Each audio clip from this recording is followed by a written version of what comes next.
Hello दोस्तों, जय हिंद जय भारत। आज बात करेंगे डिवाइडेड नोजल सिस्टम के बारे में चर्चा करेंगे। ठीक है, ये क्या होता है? इसका हिंदी मीनिंग होता है कि विचलित नाक का पट। ठीक है, मुख्य रूप से होता है जैसे कि डिवाइडेड नोजल सिस्टम में से मुख्य रूप से ये जो नाक होता है, ठीक है, सीधा है, ये टेढ़ा हो जाता है। ठीक है, लेफ्ट साइड हो गया, राइट साइड हो गया, हो सकता है इससे कि ऐसा भी हो सकता है। ठीक है, नाक का आकार ऐसा होता है ना, ऐसा होता है, हमको बनाने नहीं आता है लेकिन ऐसा होता है। ठीक है, लेकिन इसमें क्या होता है, जैसे नॉर्मल नाक के नाक आती है। ठीक है, लेकिन किसी में क्या होता है कि ऐसे होके ऐसे होके ऐसे होके थोड़ा तिरछा जैसा हो जाता है। ठीक है, मतलब तिरछा, लेफ्ट से झुका हुआ, राइट से झुका हुआ, ये हो सकता है, ये ज़्यादा उठा हुआ होता है। ठीक है, उसी को बोलते हैं डिवाइडेड नोजल सिस्टम कहते हैं। ठीक है, मुख्य रूप से इसमें ये देखना है कि डिवाइडेड सिस्टम में चर्चा ही होगा कि सिस्टम क्या होता है, फिर बात करेंगे डिवाइडेड सिस्टम क्या होता है। ठीक है, फिर बात करेंगे डिवाइडेड नोजल सिस्टम क्या होता है, मतलब तोड़ तोड़ के आपको बताएंगे। ठीक है, बता दूं कि डिवाइडेड बाय टेड। ठीक है, डिवाइडेड नोजल सिस्टम। ठीक है, डिवाइडेड नोजल सिस्टम, इसका हिंदी होता है कि विचलित नाक का पट। क्या होता है इसका, यहाँ पे लिखते विचलित विचलित विचलित नाक का पट। ठीक, विचलित नाक का पट, इसमें क्या करना है, हमको पढ़ना है। इसमें मुख्य रूप से 3-4 पॉइंट पढ़ेंगे, जैसे कि डिवाइडेड नोजल सिस्टम क्या होता है, इसके बारे में चर्चा करेंगे। फिर बात करेंगे पहले पट होने का कारण क्या है। ठीक है, काउज की बात करेंगे। ठीक है, इतना इसमें चर्चा करेंगे। फिर इसमें सिम्टम की भी बात करेंगे। क्या बात करेंगे? सिम्टम के बारे में बात करेंगे। ठीक है, पहले बात करते हैं डिवाइडेड नोजल सिस्टम क्या होता है, इसके बारे में थोड़ा चर्चा करते हैं। ठीक है, और इसमें भी बताएंगे कि कॉम्प्लिकेशन यानी जटिलताएं क्या क्या उत्पन्न हो सकता है, इसके बारे में चर्चा भी करेंगे। तो पहले आप शुरू से बात करते हैं कि डिवाइडेड नोजल सिस्टम क्या होता है। इसका हिंदी होता है विचलित नाक का पट। ठीक है, अब डिवाइडेड नोजल सिस्टम का क्या होता है, इसका मतलब ये होता है कि मुख्य रूप से कि विचलित नाक का मतलब आपकी नाक के बीच की दीवार, जिसे सेप्टम कहते हैं, वो टेढ़ी या मुड़ी हो जाती है। जो सेप्टम इसको बोलते हैं, ठीक है, ये वाला सेप्टम को या टेढ़ी हो जाती है या मुड़ जाती है या ज्यादा ऊपर उठी हुई होती है। ठीक है, उसी को बोलते हैं डिवाइडेड नोजल सेप्टम कहा जाता है। ठीक है, ठीक, मुख्य रूप से बता दूं कि यह नाक के दो नमूनों को अलग करने वाली हड्डी और उपस्थित हिस्सा होती है। जो ये नाक होती है ये, ठीक है, बीच वाली जो हड्डी होती है यहाँ पे, ठीक है, उस एक राइट साइड एक लेफ्ट साइड, ठीक है, दोनों को जो हड्डी होती है उसी को एक दिन का होता है कि एक दिन ज़्यादा मुड़ जाता है तो एक दिन कम मुड़ता है, या किसी किसी में होता है कि ये जो नाक होती है एक उठा हुआ दिखेगा। ठीक है, उसी को बोलते हैं डिवाइडेड नोजल सिस्टम। ठीक है, उसको आप बोलेंगे डिवाइडेड नोजल सिस्टम, यानी उसका हिंदी बोल क्या होता है, विचलित नाक का पट। ठीक है, ये हो गया। अब बात करते हैं डिवाइडेड नोजल क्या होता है।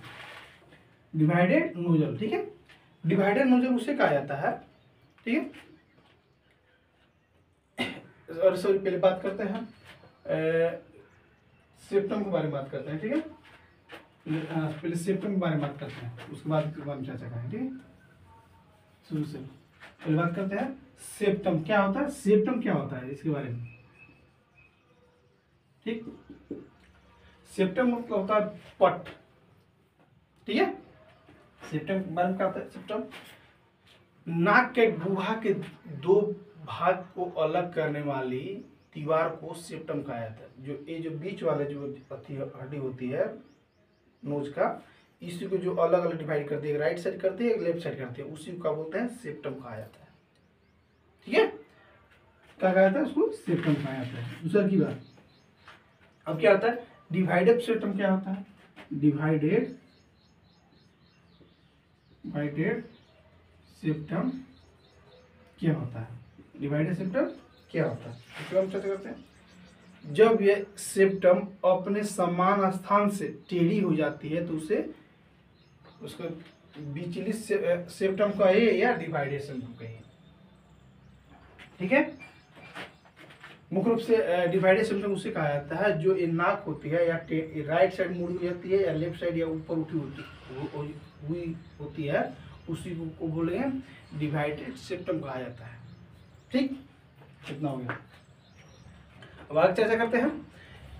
ठीक, अब हो गया नाक टेढ़ा हो गया या सीधा हो गया या किसी प्रकार के राइट साइड मुड़ गया, लेफ्ट साइड मुड़ गया, ऊपर की उठी हुई हो गई। ठीक है, लेकिन ये सब होने का कारण तो कुछ होगा ना। ठीक है, इसका होने का बहुत सारे कारण आपको देखने को मिल सकता है। ठीक है, कारण 2 ही 3 प्रकार में मिलेगा, लेकिन बता दूं आपको किसी भी उम्र में बीमारी हो सकता है।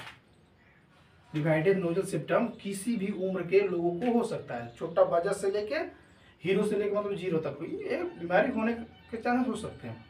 ये मुख्य रूप से कैसे होते हैं, पहला कारण कि किसी प्रकार से आपको चोट लगा हो। ठीक है, पहला कारण किसी प्रकार से आपको चोट लगा हो, किसी प्रकार से चोट लगा हो, चोट लगना। ठीक, दूसरा हो सकता है कि ये जन्मजात हो। ठीक है, ये बीमारी जन्मजात हो, जन्मजात हो। 2 ही कारण है, डिवाइडेड नोजल सिस्टम होने का मुख्य 2 ही कारण है। पहला कि हो सकता है किसी प्रकार के नाक में चोट लग गया हो, उसकी वजह से हो सकता है। दूसरा कि ये जन्मजात बीमारी है। तीसरा का पॉइंट इसमें है कि ये किसी भी उम्र के हो सकता है, किसी भी उम्र के हो सकता है, ठीक है, हो सकता है, किसी भी उम्र को हो सकता है। कारण क्या देखिए, किसी भी प्रकार से चोट लगने के कारण भी हो सकता है। ठीक है, हो सकता है राइट साइड से चोट लगा था लेफ्ट से निकल गया, हो सकता है लेफ्ट से चोट लगा था राइट से निकल गया। ठीक है, हो सकता है इधर से कट गया तो ऊपर उठ गया हो, ऐसा हो सकता है चोट लगा हो तो। फिर बात करते हैं जन्मजात, जन्म से ही जो बच्चे को ये बीमारी होने चांसेस हो सकते हैं, या कि ये बीमारी किसी भी उम्र को हो सकता है, एज ग्रुप की बात करता है। ठीक है, ये था। अब थोड़ा सा चर्चा कर लेते हैं इसमें कि इसमें मान लीजिए सपोज आपको डिवाइडेड नोजल सिस्टम हो गया तो क्या क्या लक्षण देखने को मिल सकता है। इसमें बहुत सारे आपको लक्षण देखने को मिल सकता है। हो सकता है पहला मुख्य रूप से लक्षण देखने को मिलेगा कि आपको सांस लेने में डिफिकल्ट ब्रीथिंग आपको होगा। ठीक है, सांस लेने में कठिनाई आपको महसूस होगी। ठीक है, लक्षण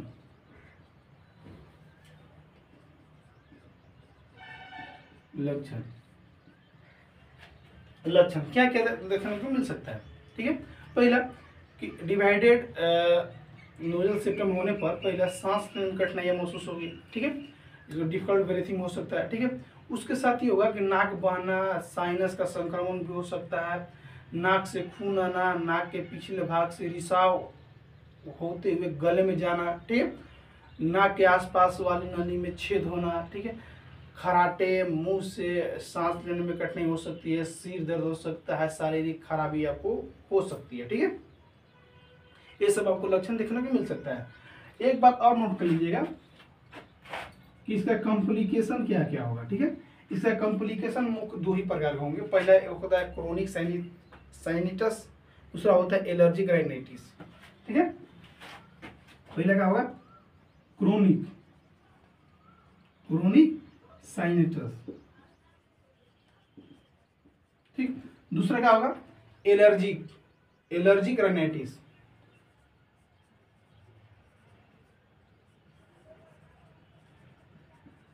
ठीक, इसका ये होगा मुख्य रूप से कॉम्प्लिकेशन में, मतलब जटिलताएं आपको उत्पन्न हो सकती है, कॉम्प्लिकेशन। ठीक है, क्रोनिक साइनिटस होगा मुख्य रूप से, और एलर्जिक राइनाइटिस आपको देखने को मिल सकता है। ठीक है, इतना इसमें होगा। ठीक है, ये ठीक कैसे होगा, इसका ठीक होने के सिर्फ एक ही उपाय है, दवा से ठीक होगा नहीं, इसके ठीक करने के एक ही उपाय सिर्फ है सर्जरी। आपको सर्जरी के माध्यम से ठीक किया जा सकता है। ठीक है, कोई भी डाउट हो तो एक बार कमेंट कर जरूर बताइएगा। थैंक यू, बाय, जय हिंद, जय भारत।